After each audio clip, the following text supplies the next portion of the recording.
ਮੈਨੂੰ ਤੁਹਾਡੇ ਬਹੁਤ ਫੋਨ ਵੀ ਆਉਂਦੇ, ਈਮੇਲ ਵੀ ਆਉਂਦੇ। ਤੁਹਾਨੂੰ ਇਹ ਪ੍ਰੋਗਰਾਮ ਬਹੁਤ ਅੱਛਾ ਲੱਗਦਾ ਹੈ। ਸਾਡੇ ਇਸ ਪ੍ਰੋਗਰਾਮ 'ਚ ਹਮੇਸ਼ਾ ਸਾਡੇ ਨਾਲ ਸਾਡੇ ਨਿਰਵੈਰ ਭਾਈ ਸਾਹਿਬ ਜੀ, ਜਿਹੜੇ ਇਨ ਸਭ ਪ੍ਰਸ਼ਨਾਂ ਦਾ ਹੱਲ ਦੇਣ ਵਾਸਤੇ ਅਨੁਭਵ ਮੂਰਤੀ ਆ। ਆਈਏ ਸਵਾਗਤ ਕਰਦੇ ਹਾਂ ਸਾਡੇ ਨਿਰਵੈਰ ਭਾਈ ਸਾਹਿਬ ਦਾ ਇਸ ਕਰਤਾ ਪੁਰਖ 'ਚ।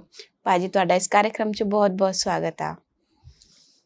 बहुत बहुत धन्यवाद जी।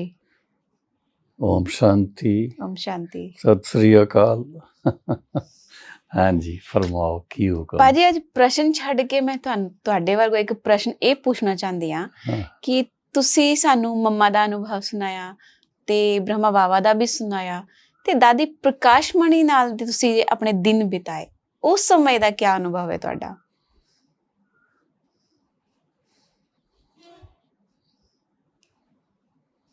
बड़ी लंबी कहानी है जी, ਅਸੀਂ ਸੁਣने ਨੂੰ ਤਿਆਰ ਹੈ। अच्छा, सन 59 जी 1959 ਦੀ ਗੱਲ ਹੈ ਜੀ ਅਕਤੂਬਰ ਨਵੰਬਰ ਦੇ ਦਿਨ ਸੀ ਜੀ। ਤੇ ਮੈਨੂੰ ਅਜੇ ਮੁਸ਼ਕਿਲ ਨਾਲ 6-7 ਮਹੀਨੇ ਹੀ ਹੋਏ ਸੀ ਗਿਆਨ 'ਚ। ਉਹਨਾਂ ਦਿਨਾਂ 'ਚ ਬ੍ਰਹਮਾ ਬਾਬਾ,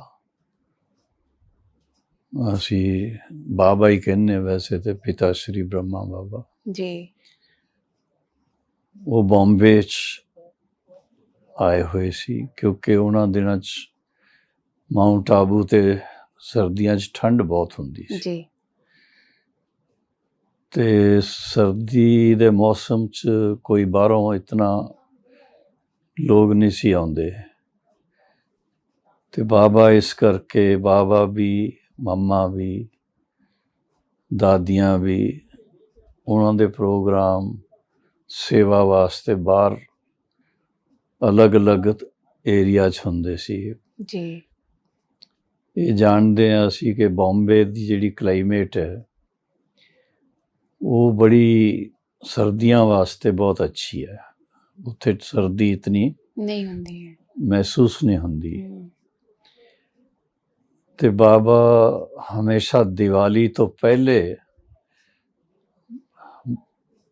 ਉਧਰ ਆਉਂਦੇ ਸੀ ਜੀ ਔਰ ਫਿਰ ਸ਼ਿਵਰਾਤਰੀ ਪੂਰੀ ਕਰਕੇ ਫਿਰ ਵਾਪਸ ਮਾਊਂਟ ਆਬੂ ਆਉਂਦੇ ਸੀ।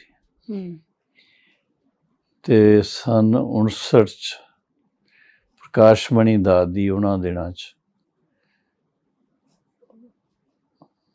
ਪਟਨਾ ਰਹਿੰਦੇ ਸੀ ਜੀ। ਪਟਨਾ 'ਚ ਕਿਲਾ ਹਾਊਸ ਤੇ ਉਹਨਾਂ ਦਿਨਾਂ 'ਚ ਬਾਬਾ ਨੇ ਦਾਦੀ ਜੀ, ਪ੍ਰਕਾਸ਼ ਮਣੀ ਦਾਦੀ ਔਰ ਦੀਦੀ ਮਨਮੋਹਿਨੀ, ਉਹ ਦਿੱਲੀ ਰਹਿੰਦੇ ਸੀ ਤੇ ਉਹਨਾਂ ਨੂੰ ਖਾਸ ਬੁਲਾਇਆ, ਨਿਮੰਤਰਣ ਦਿੱਤਾ ਜੀ ਕਿ ਤੁਸੀਂ ਆ ਕਰਕੇ ਇਸ ਸਾਲ ਦੀਵਾਲੀ ਬਾਪ ਦਾਦਾ ਦੇ ਨਾਲ ਮਨਾਓ। ਤੇ ਪਟਨਾ 'ਚ ਜਿਹੜੇ ਨਿਮਿਤ ਸੀ ਸੇਵਾ ਵਾਸਤੇ, ਉਹਨਾਂ ਦਾ ਨਾਂ ਸੀ ਜਲਾਨ ਬਾਬੂ ਜੀ। ਕਿਲਾ ਹਾਊਸ ਉਹਨਾਂ ਦਾ ਬਹੁਤ ਵੱਡਾ ਗੰਗਾ ਦੇ ਕਿਨਾਰੇ ਪੈਲੇਸ ਦੀ ਤਰ੍ਹਾਂ ਬਣਿਆ ਹੋਇਆ ਤੇ ਉੱਥੇ ਹੀ ਸੈਂਟਰ ਚੱਲਦਾ ਸੀ ਜੀ। ਤੇ ਜਲਾਨ ਬਾਬੂ ਵੀ ਆਏ ਔਰ ਦਾਦੀ ਪ੍ਰਕਾਸ਼ ਮਣੀ ਵੀ ਆਈ, ਦੀਦੀ ਮਨਮੋਹਿਨੀ ਵੀ ਆਈ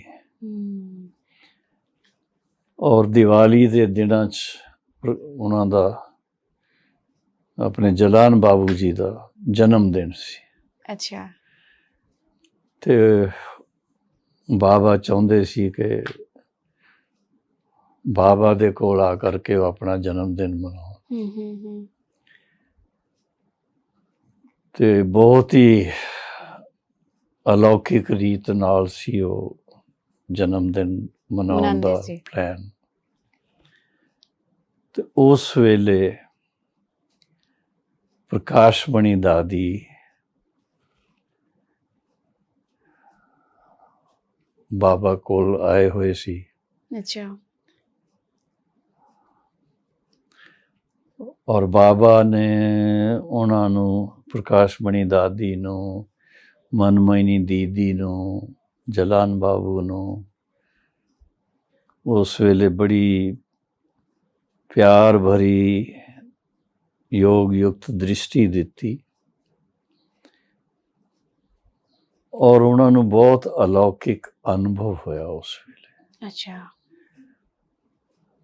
ਔਰ ਬੜਾ ਜਿਸ ਤਰ੍ਹਾਂ ਕੋਈ ਫਰਿਸ਼ਤੇ ਬਣ ਜਾਣ, ਇਹੋ ਜਿਹੀ ਸਥਿਤੀ ਉਹਨਾਂ ਦੀ ਸੀ। ਅੱਛਾ। ਬਾਈ ਚਾਂਸ ਮੈਂ ਬਾਬਾ ਦੀ ਸ਼੍ਰੀਮਤ ਦੇ ਅਨੁਸਾਰ ਬਾਹਰ ਕੋਈ ਕਾਰੋਬਾਰ ਵਾਸਤੇ ਗਿਆ ਸੀ ਤੇ ਮੈਂ ਬਾਹਰੋਂ ਆਇਆ ਜਦੋਂ,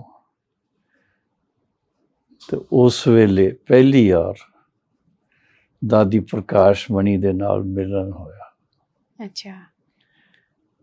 ਪ੍ਰਕਾਸ਼ ਮਣੀ ਦਾਦੀ ਬੜੇ ਰੂਹਾਨੀ ਨਸ਼ੇ 'ਚ ਜਿਹਨੂੰ ਕਹੀਏ, ਬੜੇ ਪਿਆਰ ਨਾਲ ਮੈਨੂੰ ਦ੍ਰਿਸ਼ਟੀ ਦਿੱਤੀ ਉਹਨਾਂ ਨੇ। ਔਰ ਉਸ ਵੇਲੇ ਮੈਨੂੰ ਇਹ ਮਹਿਸੂਸ ਹੋਇਆ ਕਿ ਜਿਸ ਤਰ੍ਹਾਂ ਉਹ ਮੇਰੀ ਵੱਡੀ ਭੈਣ ਹੋਏ, 14-15 ਸਾਲ ਦੀ ਜੀ, ਔਰ ਮੈਂ ਉਹਨਾਂ ਦਾ ਛੋਟਾ ਭਰਾ 7-8 ਸਾਲ ਦਾ।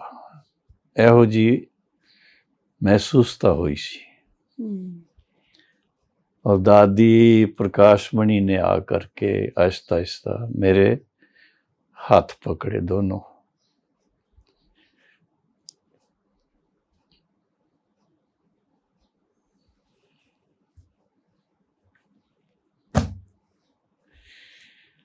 ਉਸ ਵੇਲੇ ਮੈਨੂੰ ਉਹ ਆਹਿਸਤਾ ਆਹਿਸਤਾ,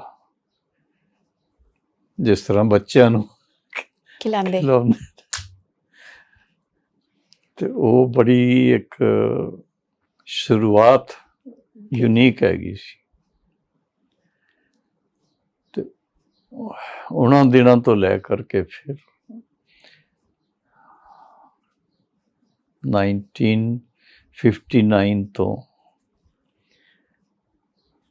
ਹਰ ਸਾਲ ਦਾਦੀ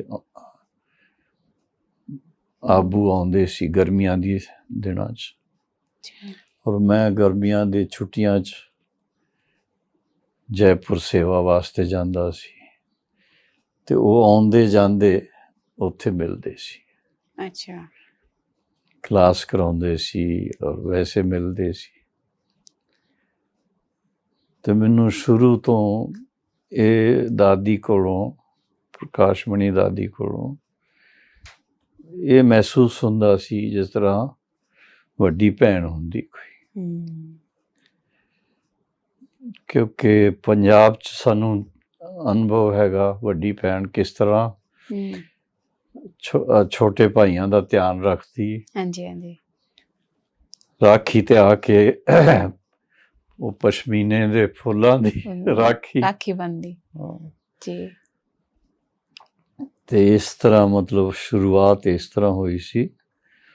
ਔਰ ਉਸ ਤੋਂ ਬਾਅਦ ਫਿਰ 1964 'ਚ ਐਗਜ਼ੀਬਿਸ਼ਨ ਪਹਿਲੀ ਸਾਡੀ ਬਣੀ ਸੀ, world renewal spiritual exhibition Bombay 'ਚ। ਅੱਛਾ। ਤੇ ਉਹਦੇ ਵਾਸਤੇ ਬਾਬਾ ਨੇ ਖਾਸ ਦਾਦੀ ਪ੍ਰਕਾਸ਼ ਮਣੀ, ਜਗਦੀਸ਼ ਭਾਈ ਦਿੱਲੀ ਤੋਂ, ਉਹਨਾਂ ਨੂੰ ਖਾਸ ਨਿਮੰਤਰਣ ਦੇ ਕੇ ਭੇਜਿਆ ਸੀ। ਅੱਛਾ। ਕਿ ਤੁਸੀਂ ਜਾ ਕੇ ਮਦਦ ਕਰੋ। ਬੰਬੇ 'ਚ ਰਮੇਸ਼ ਭਾਈ, ਊਸ਼ਾ ਬਹਿਨ, ਸ਼ੀਲ ਦਾਦੀ, ਨਿਰਮਲ ਸ਼ਾਂਤਾ ਦਾਦੀ ਔਰ ਪੁष्प शांता दादी, रतनमयनी दादी, माई सेल्फ, अहीं मतलब आपस मिल करके कुछ प्रदर्शनी किहो जी होनी चाहिए, ਉਹਦੇ 'ਚ ਕੀ ਟੌਪਿਕਸ ਲਈਏ ਅਸੀਂ, ਤੇ ਇਟ ਵਾਜ਼ ਬਿਗਨਿੰਗ, ਸ਼ੁਰੂਆਤ ਸੀ। ਉਸ ਵੇਲੇ ਜਗਦੀਸ਼ ਭਾਈ ਔਰ ਦਾਦੀ ਜੀ ਦੋਨੋਂ ਆਏ ਤਾਂ ਉਹਨਾਂ ਨੇ ਦੇਖਿਆ ਕਿ ਸਾਰੀ ਐਗਜ਼ੀਬਿਸ਼ਨ ਗਿਆਨ ਦੇ ਹਿਸਾਬ ਨਾਲ ਬੜੀ ਅੱਛੀ ਬਣੀ ਹੈ ਔਰ ਹਿਸਟਰੀ ਵੀ ਉਹਦੇ 'ਚ ਆ ਜਾਂਦੀ ਸੀ। ਇੱਕ ਬਹੁਤ ਅੱਛਾ, ਉਹ ਕੀ ਕਹਿੰਦੇ ਇਹਨੂੰ, ਸਾਡੇ ਕਵੀ ਜੀ ਹੈਗੇ ਆ ਦਿੱਲੀ ਤੋਂ, ਕਵੀ ਦੇਵੀ ਚੰਦ ਜੀ। ਅੱਛਾ। ਤੇ ਉਹਨਾਂ ਨੇ ਇੱਕ ਬਹੁਤ ਵੱਡਾ ਉਹ ਇੱਕ ਬੱਚਿਆਂ ਵਾਸਤੇ ਜਿਸ ਤਰ੍ਹਾਂ ਹੁੰਦਾ ਨਾ ਸ਼ੋਅ, ਉਹ ਤਿਆਰ ਕੀਤੇ ਅਸੀਂ। ਕਵਿਤਾ ਦੇ ਰੂਪ 'ਚ ਉਹ ਗੀਤ ਗਾਉਂਦੇ ਸੀ ਤੇ ਉਹਦੇ ਚਿੱਤਰ ਖੁੱਲਦੇ ਜਾਂਦੇ ਸੀ ਕਲਪ ਵ੍ਰਿਕਸ਼ ਦੇ ਜਿਸ ਤਰ੍ਹਾਂ। ਅੱਛਾ ਅੱਛਾ। ਤੇ ਦਾਦੀ ਜੀ ਔਰ ਜਗਦੀਸ਼ ਭਾਈ ਨੇ ਦੇਖਿਆ ਕਿ ਬਾਕੀ ਸਭ ਕੁਝ ਹੈ, ਮੈਡੀਟੇਸ਼ਨ ਦੇ ਚਿੱਤਰ ਨਹੀਂ ਹੈਗੇ। ਯੋਗ, ਸਹਿਜ ਰਾਜ ਯੋਗ ਕੀ ਹੈ, ਉਹਦੀ ਵਿਧੀ ਕੀ ਹੈ, ਉਹਦੀ ਪ੍ਰਾਪਤੀ ਕੀ ਹੈ, ਉਹਦੇ ਬਾਰੇ 'ਚ ਕੁਝ ਮਤਲਬ ਚਿੱਤਰ ਬਣਾਉਣ ਦੀ ਲੋੜ ਹੈ। ਤੇ ਉਹ 5 ਚਿੱਤਰ ਉਹਨਾਂ ਨੇ ਬਣਵਾਏ ਸੀ ਆ ਕੇ, ਜਿਹੜੇ ਅੱਜ ਦਿਨ ਤਾਈਂ ਉਹ ਸੇਵਾ ਕਰ ਰਹੇ ਨੇ। ਅੱਛਾ। ਤੇ ਫਿਰ ਬਾਬਾ ਨੇ, ਸਾਕਾਰ ਬਾਬਾ ਨੇ, ਬ੍ਰਹਮਾ ਬਾਬਾ ਨੇ, ਜਦੋਂ ਐਗਜ਼ੀਬਿਸ਼ਨ ਦੀ ਜਿਹੜੀ ਸੇਵਾ ਹੋਈ ਉਹਦੇ ਬਾਰੇ 'ਚ ਸੁਣਿਆ ਕਿ ਬਹੁਤ ਅੱਛੀ ਸੇਵਾ ਹੋਈ ਬੰਬੇ 'ਚ, ਕਿਉਂਕਿ ਉਹਨਾਂ ਦਿਨਾਂ 'ਚ ਜਿਹੜੇ ਗਵਰਨਰ ਸੀ ਉਹਨਾਂ ਨੇ ਉਦਘਾਟਨ ਕੀਤਾ ਸੀ ਉਹਦਾ। ਤੇ ਉਸ ਤੋਂ ਬਾਅਦ ਕਈਆਂ ਨੇ ਕੋਰਸ ਕਰਨਾ ਸ਼ੁਰੂ ਕੀਤਾ ਸੀ ਤੇ ਬਾਬਾ ਨੇ ਪ੍ਰਕਾਸ਼ ਮਣੀ ਦਾਦੀ ਨੂੰ ਕਿਹਾ ਕਿ ਥੋੜਾ ਟਾਈਮ ਤੁਸੀਂ ਬੰਬੇ 'ਚ ਰਹੋ। ਅੱਛਾ। ਤਾਂ ਕਿ ਜਿਹੜੀ ਐਗਜ਼ੀਬਿਸ਼ਨ ਹੋਈ ਇਹ ਤੋਂ ਬਾਅਦ ਜਿਹਨਾਂ ਨੇ ਲਾਭ ਲਿਆ ਉਹ ਹੋਰ ਅੱਛੀ ਤਰ੍ਹਾਂ ਲਾਭ ਲੈ ਸਕਣ। ਔਰ ਫਿਰ ਦਾਦੀ ਮਤਲਬ ਅਕਤੂਬਰ 64 ਤੋਂ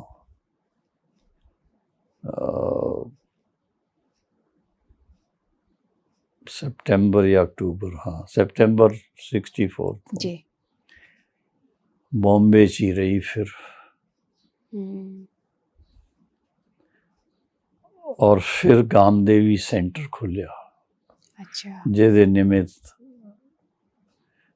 ਆਪਣੇ ਰਮੇਸ਼ ਭਾਈ, ਅਨੀਲਾ ਬਹਿਨ ਉਹਨਾਂ ਦੀ ਵੱਡੀ ਸਿਸਟਰ, ਸ਼ਾਂਤਾ ਮਾਤਾ ਉਹਨਾਂ ਦੀ ਮਦਰ, ਊਸ਼ਾ ਭਾਬੀ ਉਹਨਾਂ ਦੀ ਲੌਕਿਕ ਯੁਗਲ, ਲੇਕਿਨ ਦੋਨੋਂ ਬੜੇ ਆਪਣੇ ਨਿਯਮ ਅਨੁਸਾਰ ਗੰਧਰਵੀ ਵਿਵਾਹ ਜਿਸ ਤਰ੍ਹਾਂ ਹੁੰਦਾ ਹੀ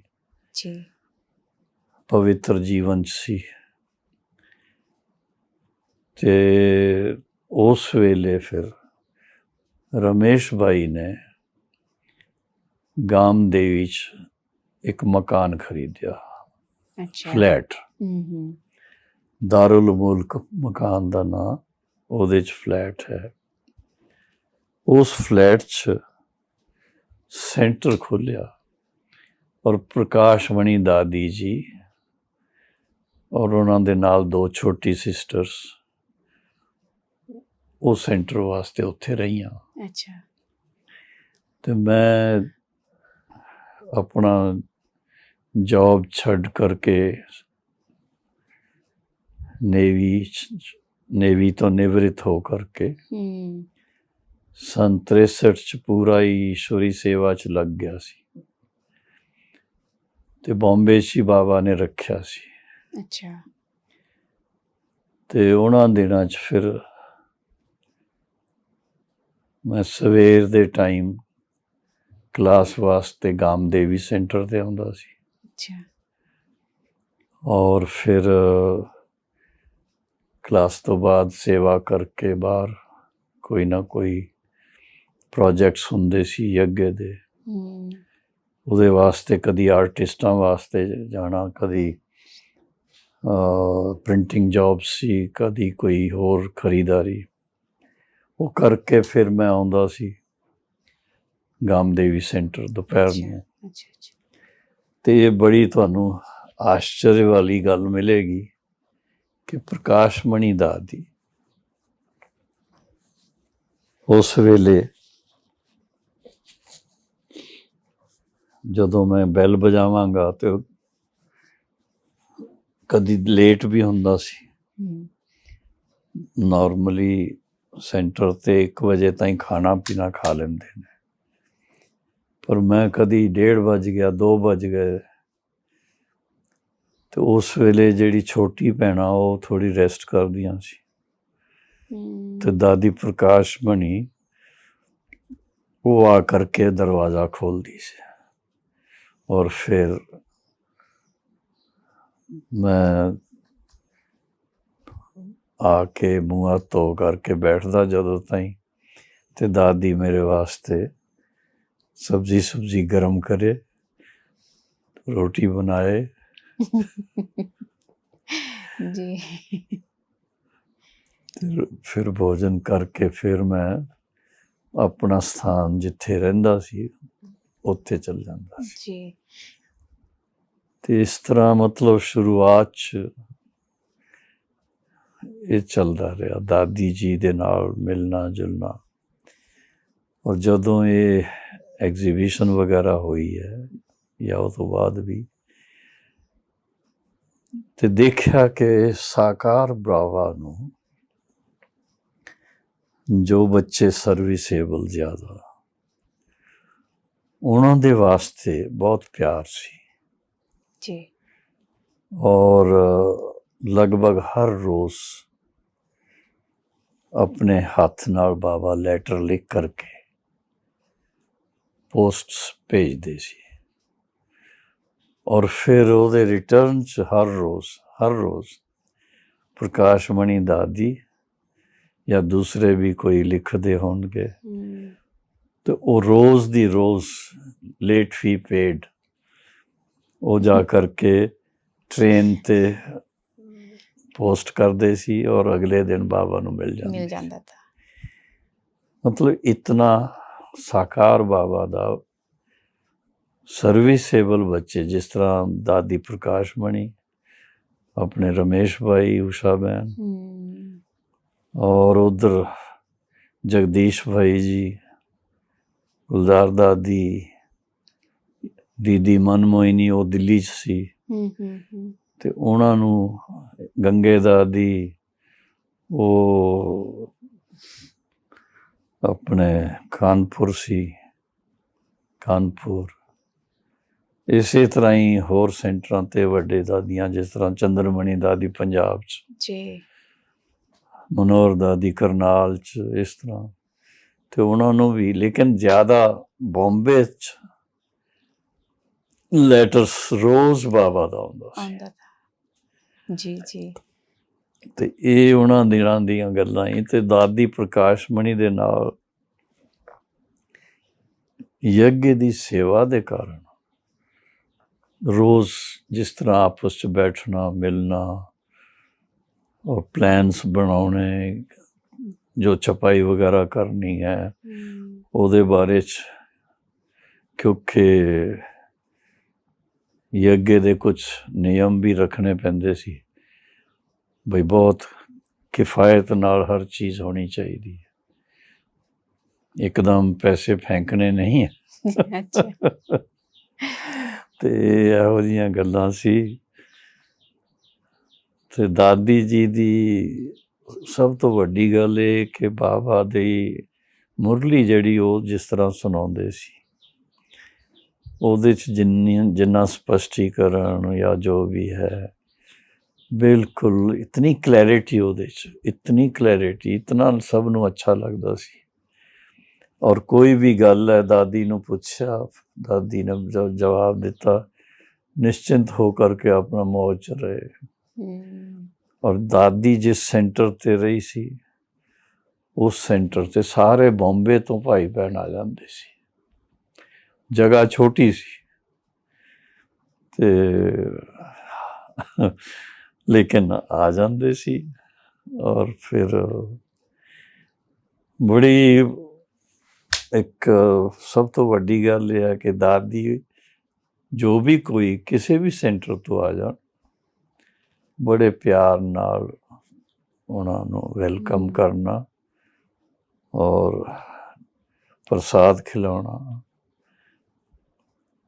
ਜੋ ਕੋਈ ਗੱਲਬਾਤ ਪੁੱਛਣ ਬੜੇ ਪਿਆਰ ਨਾਲ ਉਹਨਾਂ ਨੂੰ ਜਵਾਬ ਦੇਣਾ।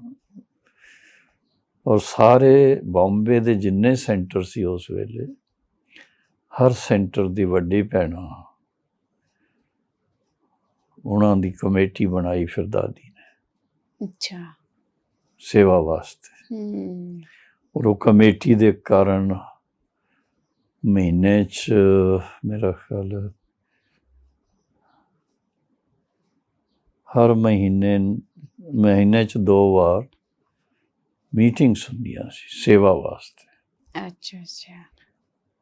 ਔਰ ਬੜਾ ਹੀ ਅੱਛਾ ਲੱਗਦਾ ਸੀ ਉਹਦੇ 'ਚ। ਐਤਵਾਰ ਦੇ ਦਿਨ ਹੁੰਦੀ ਸੀ। ਮਤਲਬ ਇੱਕ ਸੇਵਾ ਨੂੰ, ਈਸ਼ਵਰੀ ਸੇਵਾ ਨੂੰ ਅੱਗੇ ਵਧਾਉਣ ਵਾਸਤੇ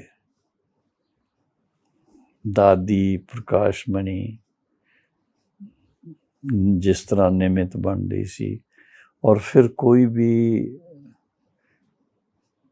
ਨਈ ਗੱਲ ਕਰਨੀ ਹੈ, ਨया ਕੋਈ ਪਲਾਨ ਬਣਾਇਆ ਹੀ, ਉਹਦਾ ਅਗਰ ਫੈਸਲਾ ਕਰਨਾ ਹੀ, ਤੇ ਦਾਦੀ ਪਹਿਲੇ ਸਭ ਦੀ ਰਾਏ ਪੁੱਛੇਗੀ। ਅੱਛਾ। ਸਭ ਨੂੰ ਸਾਥ ਲੈ ਕੇ ਚੱਲਣਾ, ਵੱਡੇ ਹੋਣ ਦੇ ਵਾਸਤੇ ਵੀ ਉਹ ਛੋਟੇ ਤੇ ਰਾਏ, ਸਭ ਦੀ ਰਾਏ ਲੈ ਕਰਕੇ ਔਰ ਫਿਰ ਫਾਈਨਲ ਆਪਸ 'ਚ ਕਰਨਗੇ ਜੋ ਸਭ ਨੂੰ ਮਨਜ਼ੂਰ ਹੁੰਦੀ ਸੀ, ਖੁਸ਼ ਹੁੰਦੇ ਸੀ ਸਭ। ਤੇ ਸੇਵਾ 'ਚ ਬਹੁਤ ਬੰਬੇ 'ਚ ਕਾਫੀ ਸਾਰੇ ਉਸ ਵੇਲੇ ਨਏ ਪ੍ਰੋਗਰਾਮ ਬਣੇ। ਜਿਸ ਤਰ੍ਹਾਂ ਇਹ ਐਗਜ਼ੀਬਿਸ਼ਨ ਕਈ ਜਗ੍ਹਾ ਬੜੇ ਕੀ ਕਹਿੰਦੇ ਇਹਨੂੰ, ਮੇਲੇ ਦੀ ਤਰ੍ਹਾਂ ਵੀ ਉਹਨਾਂ ਦਿਨਾਂ 'ਚ ਪੋਪ ਆਇਆ ਸੀ, ਪੋਪ ਪੌਲ ਦੀ 6th। ਔਰ ਉਸ ਵੇਲੇ ਬਹੁਤ ਸਾਰੇ ਲੋਕ ਆਏ ਸੀ ਬਾਹਰੋਂ। ਅੱਛਾ। ਆਪਣੇ ਉਹਦੇ 'ਚ ਕਾਰਡੀਨਲ ਵੀ ਹੈਗੇ ਸੀ, ਬਿਸ਼ਪ ਵੀ ਹੈਗੇ ਸੀ, ਪਾਦਰੀ ਦੂਸਰੇ ਵੀ ਸੀ।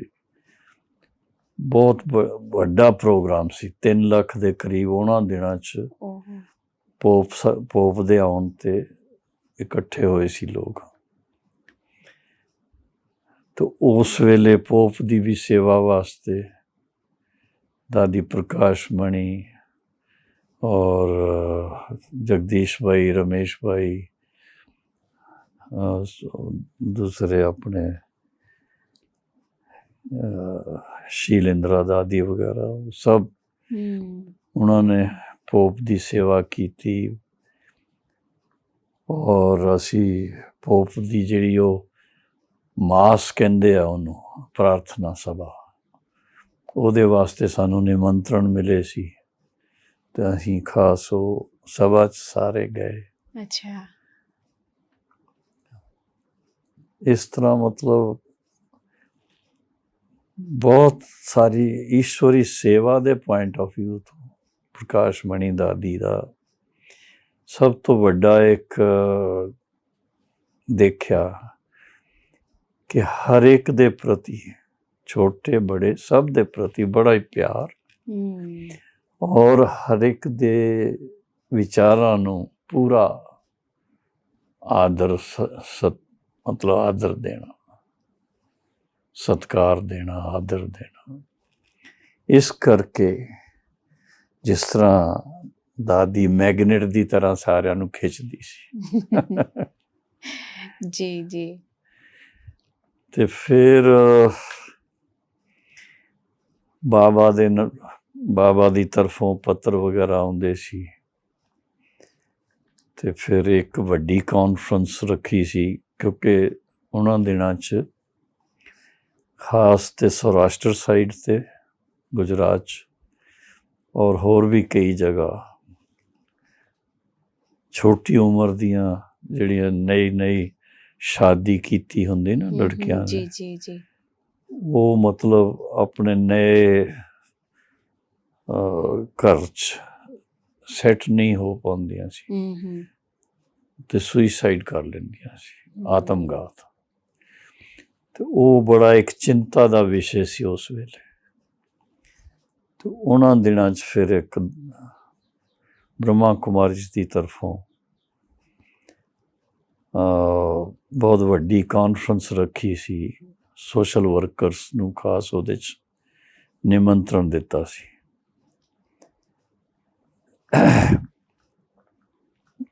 ਤੇ ਉਹ ਕਾਨਫਰੰਸ 'ਚ ਬਹੁਤ ਕੋਈ ਮੇਰਾ ਖਿਆਲ 15 ਦੇ ਕਰੀਬ ਅਲੱਗ-ਅਲੱਗ ਐਸੋਸੀਏਸ਼ਨਸ ਹੈਗੀਆਂ ਸੀ ਜਿਨ੍ਹਾਂ ਦੇ ਹੈਡਸ ਨੂੰ ਬੁਲਾਇਆ ਸੀ।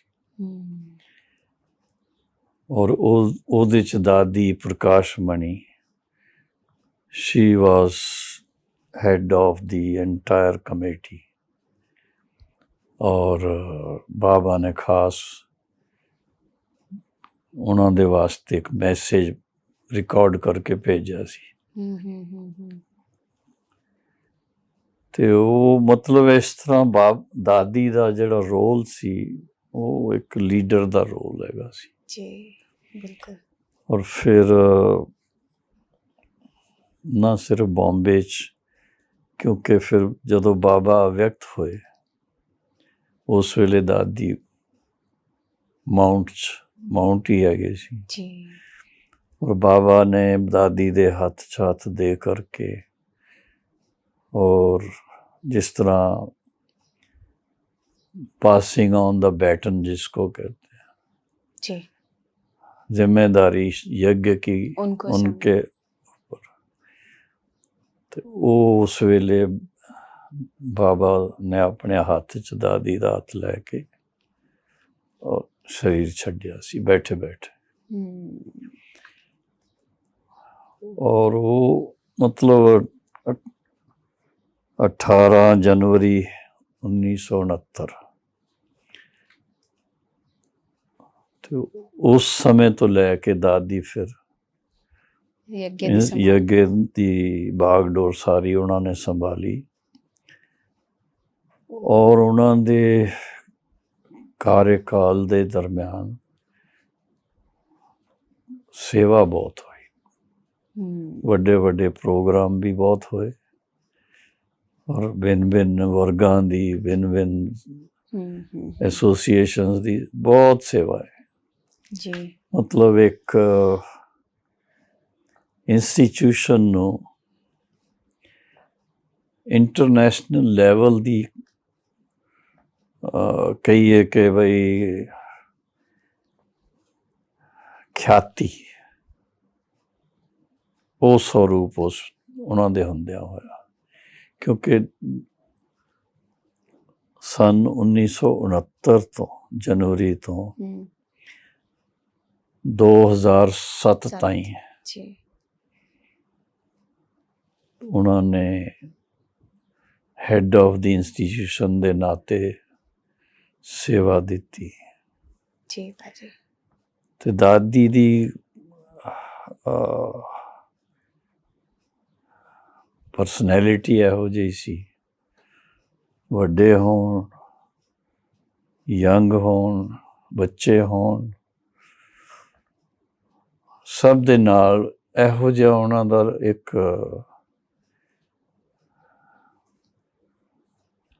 ਨੈਚੁਰਲ ਨਿਸਵਾਰਥ ਭਾਵ ਦਾ ਪਿਆਰ ਜਿਹੜਾ ਸੀ